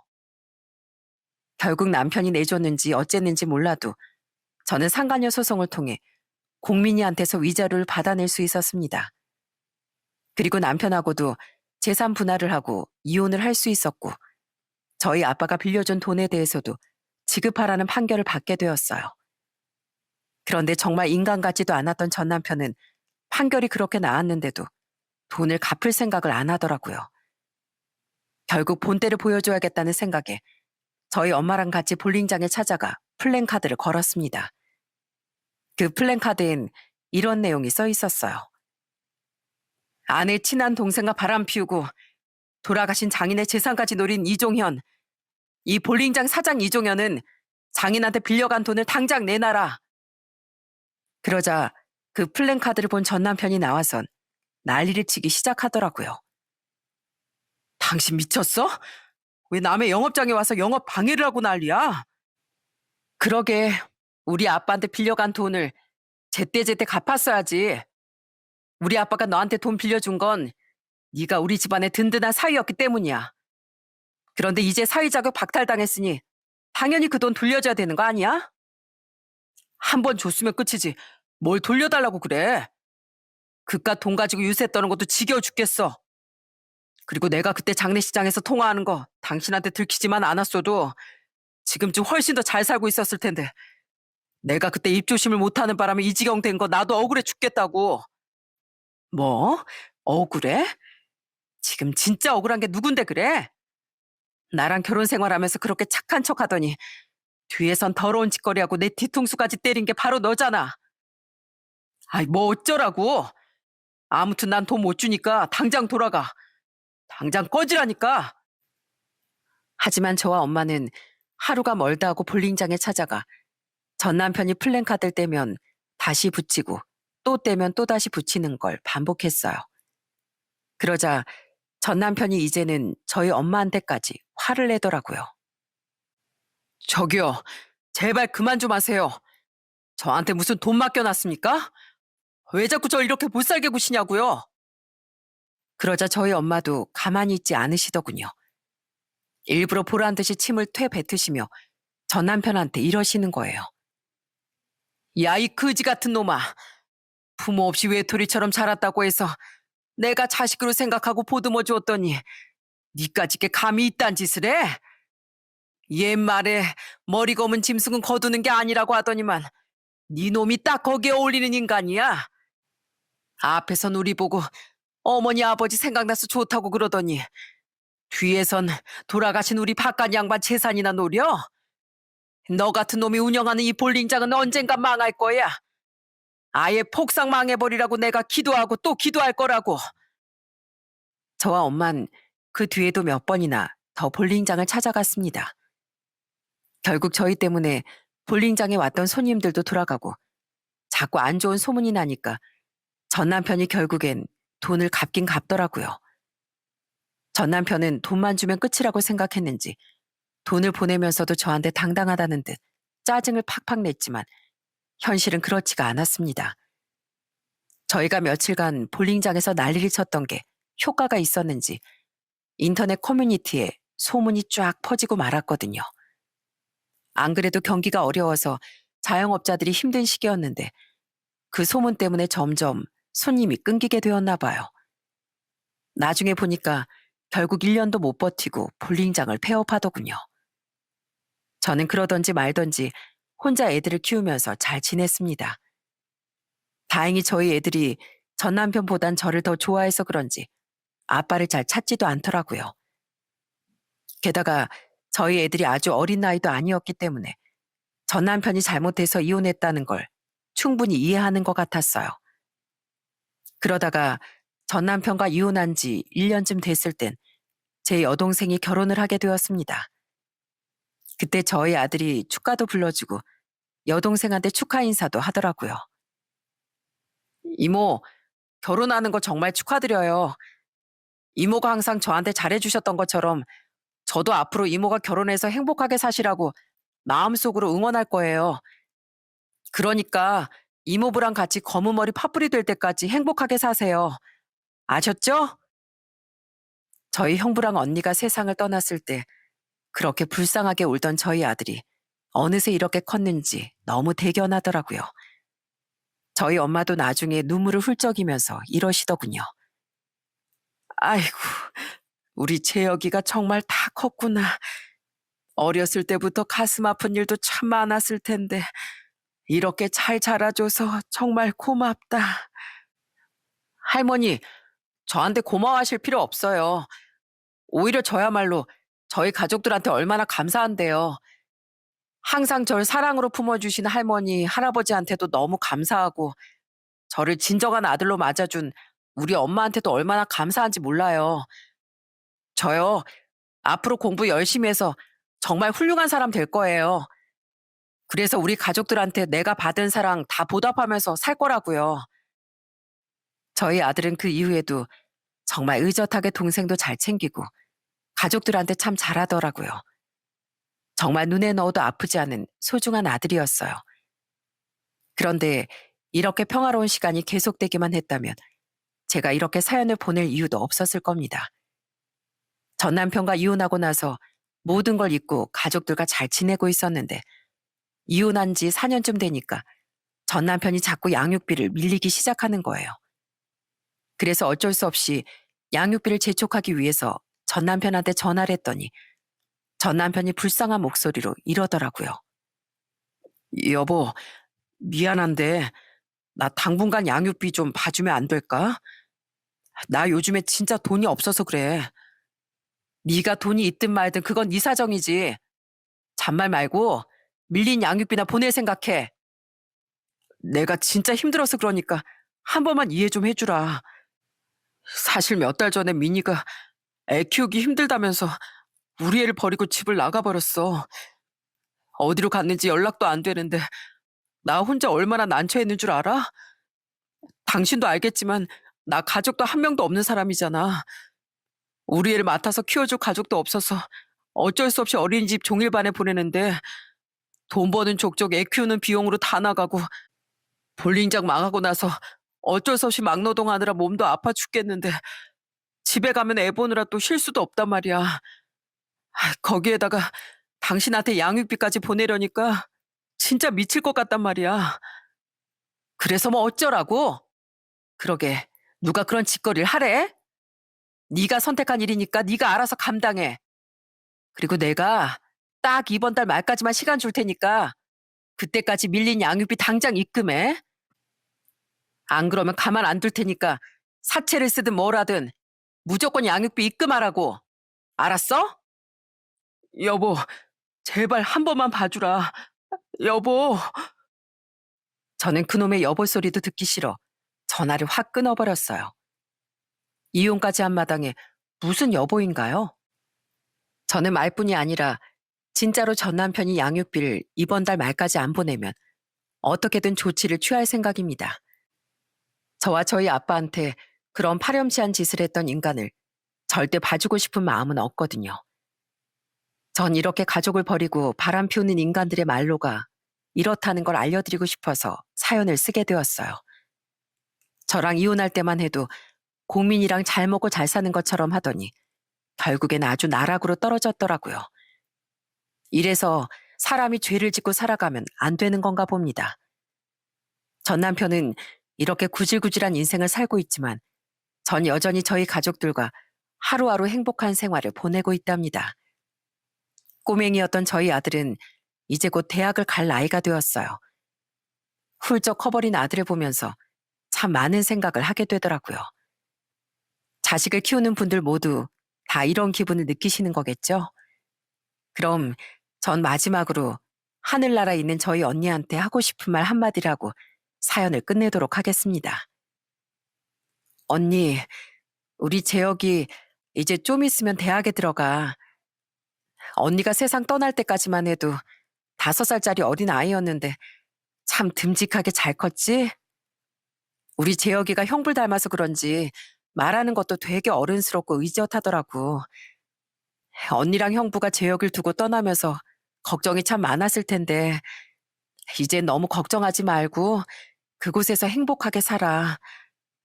무슨 일이 있어도 재혁인 내가 죽는 날까지 책임질 거니까 언니는 그냥 형부랑 같이 예전처럼 웃으면서 지냈으면 좋겠어. 언니, 내가 언니를 정말 좋아하고 사랑하는 거 알지? 나중에, 아주 나중에 우리 다시 웃으면서 만나자. 그때까지 꼭 잘 지내. 알았지?